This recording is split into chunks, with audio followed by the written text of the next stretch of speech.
Hello everyone, আমি কাজল। কেমন আছো তোমরা সবাই? তো আজকে আমার ছুটির দিনে কোথায় যাব ভাবতেছি। তো হঠাৎ করে মামা বাড়িতে চলে আসলাম। তো মামার বাড়িতে মামির হাতে রান্না খেতে চলে এসেছি। মামি হচ্ছে সামুদ্রিক মাছ, রুই মাছ।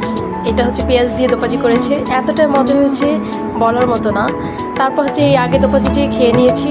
তারপর এইদিকে হচ্ছে গরুর মাংস, একদম কোরবানির মাংস লাল করে রান্না করেছে বাটা মশলা দিয়ে, খুবই মজা লেগেছে।